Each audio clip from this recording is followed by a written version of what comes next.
apologize for the sound cut off there. Secret I'm back to murderer. my iPod. So I can no longer zoom in. It's a guy with like a skeleton mask on with giant like Freddy Krueger claws. Way to be a secret murderer. My iPod. The So description Genjo is won't a be secret dying. murderer holding Secondo sword and reaching devildom.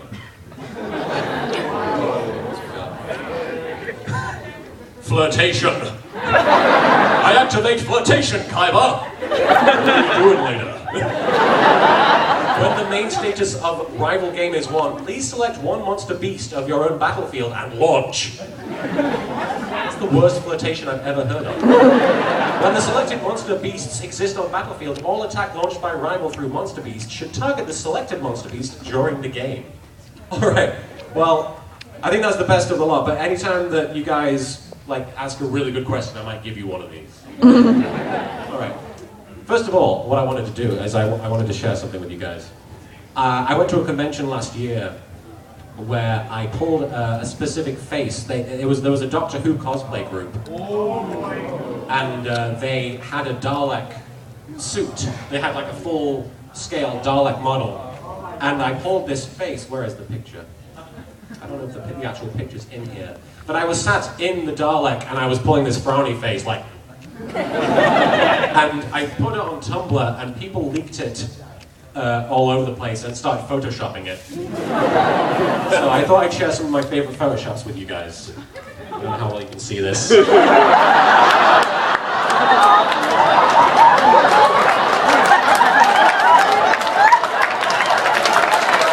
I know you guys can't see it, but it's funny as hell.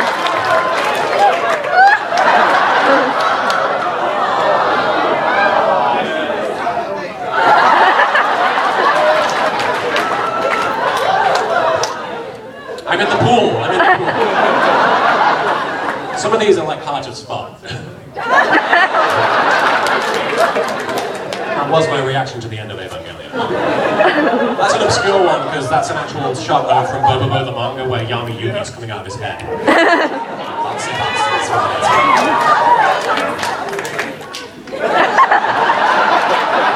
It's not the scene where Yami summons lots of Kuribohs. I hate birthday parties.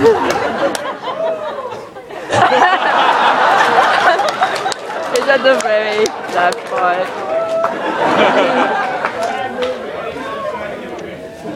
What? Adam Sandler. Hey! Attack on Titan. That's actually my Facebook profile picture. This is my favorite, and Sai over there did this one.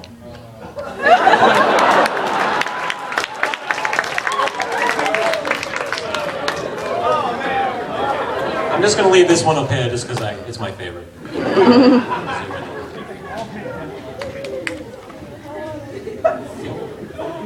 Boom, there we go. Okay, any other questions about anything you've seen right in the middle here next to the... Yes, with the Attack on Titan shirt. I was wondering, in the Yu-Gi-Oh! Abridged Bonds Beyond Time movie, Yes. the cybernetic ghost... The cybernetic ghost of Christmas past. Yes. But at the end, it was like he was telling the story of that whole movie. Yes. And you said that when he says anything, you usually don't take it serious. Does that mean the whole movie never happened? I would prefer it that way. I actually enjoyed that movie. I went to see that movie in New York when it was screening in like America. And funnily enough, it's only just coming out on DVD this year.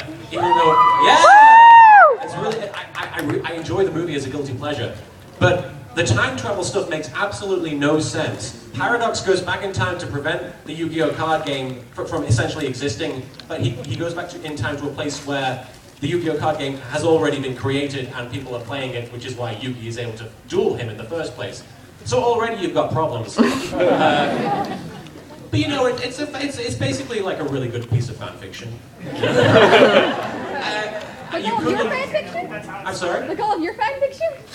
It's not like my fan fiction. Dudes aren't touching each other. You're an amazing author, by the way. I'm sorry? You're an amazing author, by the way. Thank you, thank you. Are you old enough to have read my fanfiction? Oh, yes, I am. For those of you who want to check my fanfiction out, little Kuriboh on fanfiction.net. It's very embarrassing. One of these, I think somebody once printed off a fanfic of mine and asked me to sign every page. It was an experience. But yeah, I actually really enjoyed like going to see the Bonds Beyond Time movie more than I enjoyed the actual movie itself. Because it is essentially 5 minutes of plot, 30 minutes of card game, 5 minutes of plot at the end. And the 5 minutes of plot at the end is basically like, well, that didn't count. Because they basically just do paradox and say that never happened, so.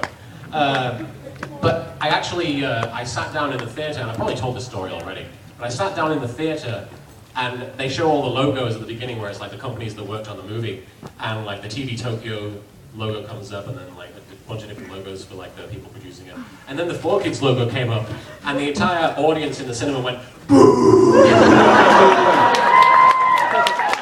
I just sort of shrank down in my seat. I felt really bad about it. Any other questions from this side? Right here in the front row, yes. I was wondering, are you ever going to do more Slender the Arrival Let's Play? I want to do more Slender the Arrival Let's Play. The problem is, I have so many bloody side videos, and I already don't work enough on the main videos.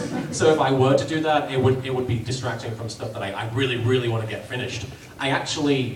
I'm working on the Vampire the Masquerade Bloodlines Let's Play.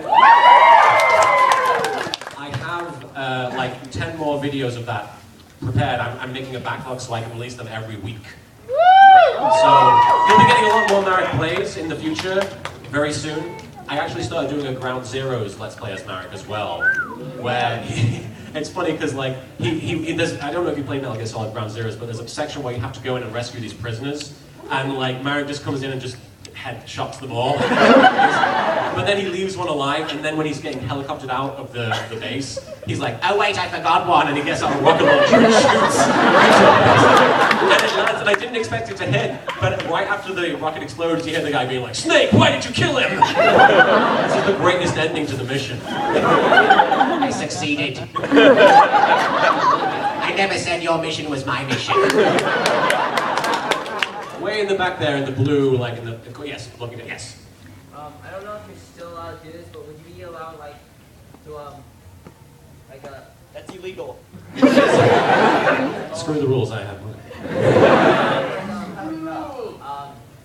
kind of like prank call my dad? If you want me to prank call your dad, I can do a really quick prank call, because we only have we have 40 minutes. So, feel free to bring the phone up and I will prank call your dad. I can only do like one of these, so I apologize if you also want me to prank call your dad. But I am in the Artist Valley. I'm way in the back of row F. If you want to prank call anybody or just call them in a character voice, I will.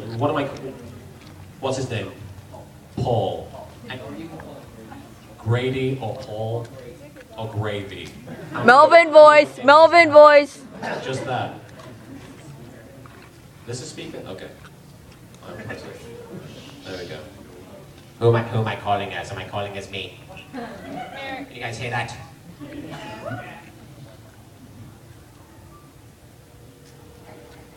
This is so exciting.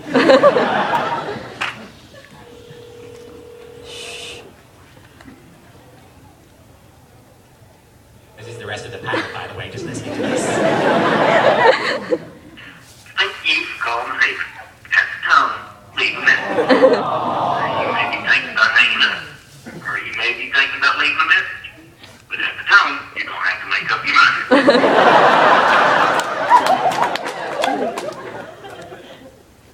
Did it go already? Hello, Paul. This is Marek Sebastian Ishtar III at A-Kon 25. And I'm here with all my fangirls.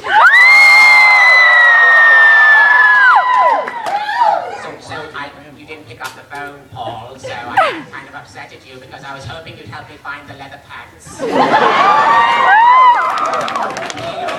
hear they call you Gravy. That's a silly nickname. You know what they call me? Guy who's going to take your leather pants. That's my nickname. It's excellent. But listen, Paul, if you can call me back at some point, I would love to challenge you to a children's card game. And kill your family, okay? That'd be great. Take care, Paul. Bye.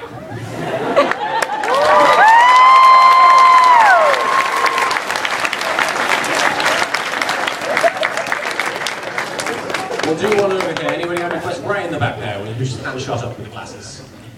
Yes. I don't want to keep doing prank calls during the panel if that's okay, because otherwise it's just going to be that over and over again. But if you come to the Artist Alley booth right in row F toward the back of the Artist Alley, I will be there for the rest of the day, and I'll be happy to prank call anybody you want, if that's okay. What inspired me to abridge Yu-Gi-Oh? Have you seen it? Well, I watched it, and I'm actually a huge fan of Yu-Gi-Oh! And I really love the story and the characters, and I watched it expecting something very different. And that's one of the main reasons I abridged it, is because I get the feeling a lot of people go into Yu-Gi-Oh! Expecting essentially a rip-off of Pokemon, or just a show that's promoting a card game. And I